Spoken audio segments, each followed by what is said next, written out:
Okay, now the question number 2 is write the following as a single logarithm. ये values हमें given है, हमने इन्हें सिंगल लॉगरिथम फॉर्म में लिखना है. तो चलिए स्टार्ट करते हैं. Okay, the question number 1 is 1/2 log 25 plus log into log 3.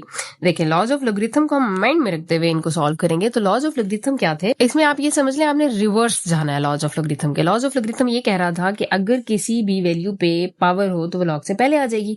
तो यहाँ पे जो वैल्यू लॉग से पहले लिखी हुई है इट मीन वो उसके साथ वाली वैल्यू की पावर है. कैसे हम लिखेंगे log 25 power 1/2 plus log 3 power 2. ठीक है, जो वैल्यू पहले लिखी वो हमने क्या की, उसकी पावर बना दी.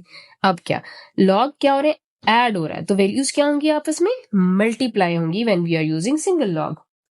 लेकिन उससे पहले ये 25 पे पावर 1/2 है, पहले इसको हम थोड़ा सा सिंप्लीफाई कर लेते हैं. कैसे करेंगे, देखिए 25 है ना, तो ये 5 स्क्वायर हो जाएगा और इस पे पावर जब 1/2 आ जाएगी तो ये 2 से कट जाएगा और यहीं पे ये 3 पावर 2 क्या हो जाएगा, 9. ठीक है, अब हमारे पास ये वैल्यू आ गई log 5 प्लस log 9. तो अब हम इसको सिंप्लीफाई क्या करेंगे, सिंगल लॉग फॉर्म में लिख देंगे. कैसे, log 5 मल्टीप्लाइड बाय 9. ठीक है, और 5 9 से क्या होता है 45. तो वैल्यू क्या आएगी, log 45. तो ये हमारा आंसर है. सिंगल लॉग में लाना ना, तो ये हमारा सिंगल लॉग में आ गया. Now the next question is log 9 minus log 1/3. Log की वैल्यूज क्या हो रही है आपस में, माइनस. तो वैल्यूज क्या होंगी आपस में, डिवाइड. तो क्या होगा, सिंगल लॉग में लिखेंगे तो 9/1 डिवाइडेड बाय 3 आ जाएगा. अब इसको थोड़ा सा हम सिंप्लीफाई अगर हम करते हैं तो देखिए 9 डिवाइडेड बाय 1/3 है. इसको अगर हम मल्टीप्लीकेशन फॉर्म में लेके जाएं तो 9 मल्टीप्लाइड बाय 3/1 हो जाएगा. तो मतलब ऊपर 3 आ जाएगा और नीचे जब 1 आए तो हम नहीं लिखते. तो हमारा आंसर क्या आएगा, log 9 3 27. So that will be our answer. Now the question number 3 is log b square with the base 5 into, इस into का मतलब है multiply log 5 power 3 with the base a. देखिए यहाँ पे ना तो प्लस का साइन है ना माइनस का साइन है. ठीक है, और लॉग की वैल्यूज से हमने सिंगल लॉग मिलाना है. तो हम पहले सबसे पहले आप ये करें कि ये जो पावर्स हैं ये पहले ले आए, यहाँ पे लिख लें. It will become log b with the base 5 और ये 3 पहले आ जाएगा. Now it will become log 5 with the base a. ठीक है, अब चूंकि बीच में मल्टीप्लीकेशन का साइन है तो आप ये 2 मल्टीप्लाइड बाय 3 कर सकते हैं. ठीक है, प्लस माइनस हो तब तो आप ये नहीं कर सकते, बट मल्टीप्लीकेशन के साइन में आप ये 2 मल्टीप्लाइड बाय 3 कर सकते हैं. So it will become 2 3 6. ठीक है, तो फिर आपके पास अंदर वैल्यू क्या आ जाएगी, log b with the base 5 log 5 with the base a. Value आ गई 6 into log b with base 5 multiplied by log 5 with base a. देखें जब भी डॉट का साइन हो ना वो मल्टीप्लिकेशन के लिए यूज होता है हमेशा. यहाँ पे हम देखेंगे change of base law. Previous video में मैं इस पे बहुत डिटेल में बात कर चुकी हूँ, लेकिन मैं यहाँ पे भी आपको समझा देती हूँ. लेट्स सपोज हमारे पास एक वैल्यू है log n with the base m. अगर हमें इसका बेस चेंज करना है तो हम क्या कर सकते हैं, हम log n log m लेके उन दोनों को आपस में क्या करेंगे, डिवाइड कर देंगे. ठीक है, मतलब जिस वैल्यू का log है और जो बेस है उसका भी हम अलग से log लेके उसको डिवाइड कर देंगे. यहाँ पे क्या हुआ, बेस चेंज होगी. बेस कैसे चेंज होगी, यहाँ बेस 10 कंसीडर हो गई.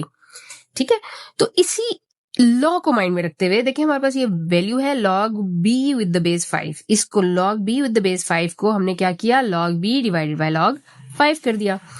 log 5 विद बेस a, यहाँ हमने क्या किया, log 5 बेस a के साथ इसको हमने log 5 divided by log a कर दिया. अब इन सब में बेसिस 10 हो गई. ठीक है, अब हम इन वैल्यूज की जगह जो हमने चेंज ऑफ बेस लॉ वाली वैल्यूज बनाई वो लिख देंगे. ठीक है, कैसे लिखेंगे, 6 इस जगह पे आएगा log b over log 5 into इस जगह पे आएगा log 5 ओवर log a.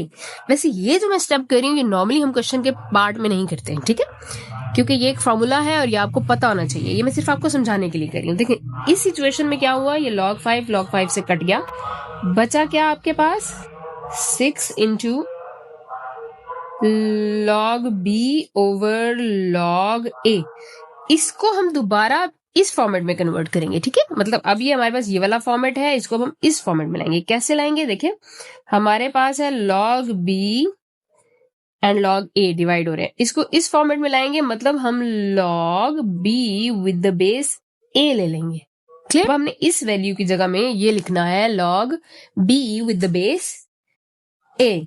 तो हमारा आंसर क्या आएगा 6 into log b with the base a, that will be our answer। अब ये जो 2 स्टेप मैंने बीच में किए हैं ये आपने इसके अंदर बेशक आप ना करें, आप यहीं से बस ये 5 से कट कर लें और log b with the base a करके आप अपना आंसर लिख सकते हैं। Now the question number 4 is 2 into log x with base 3 plus log y with base 3। सबसे पहले आप क्या करेंगे, log base 3 के साथ लिखा रहने देंगे, x पे क्या आ जाएगा square, plus log y with base 3। log क्या हो रहे हैं, ऐड, वैल्यूज क्या हो जाएंगी आपस में मल्टीप्लाई हो जाएंगी, सिंगल लॉग है log 3 रहने देंगे और x multiplied x square multiplied by y हो जाएगा और सिंपली ये हमारा आंसर है। Okay, now the question number 5 is 4 into log x with the base 5 minus log y with the base 5 plus log z with the base 5। Single logarithm में लाना है, सबसे पहले हमने क्या करना है, x पावर 4 ले लेनी है, log 5 x पावर 4 माइनस बाकी सारी वैल्यूज हमने वैसे ही लिखी रहने देनी है। अभी ये दोनों आपस में माइनस हो रही हैं तो इनकी वैल्यूज क्या हो जाएंगी, अब आपस में डिवाइड हो जाएंगी। ठीक है, तो मतलब x4 डिवाइडेड बाय y हो जाएगा और ये y प्लस z प्लस हो रहे हैं तो ये क्या हो जाएंगे, मल्टीप्लाई हो जाएंगे। ये इनके साथ यहाँ पे क्या हो जाएगा, मल्टीप्लाई हो जाएगा। तो ये कुछ इस तरह से हम लिख सकते हैं x4 into z over y, so that will be our answer. ठीक है, जहां प्लस का साइन है वो ऊपर मल्टीप्लिकेशन में आ गया, जहां माइनस का साइन है वो नीचे चला गया, simple. Okay, log with base 5 ये आपने लाजमी लिखना है। Now the question number 6 is 2 ln a plus 3 ln b minus 4 ln c। ऐसे ये ln जो यूज होता है ये भी बेसिकली log के लिए यूज होता है। ln की वैल्यू नेचुरल लॉगरिथम के लिए यूज की जाती है, बट रूल्स हम वही इंप्लीमेंट करेंगे जो सिंपल log के लिए होते हैं। कैसे, ln a square plus ln b cube minus ln c power 4। Plus हो रही है वैल्यूज आपस में क्या हो जाएंगी, मल्टीप्लाई हो जाएंगी, माइनस है तो क्या हो जाएगा, डिवाइड हो जाएगा और ये ln की वैल्यू साथ वैसे ही रहेगी। So that will be our answer.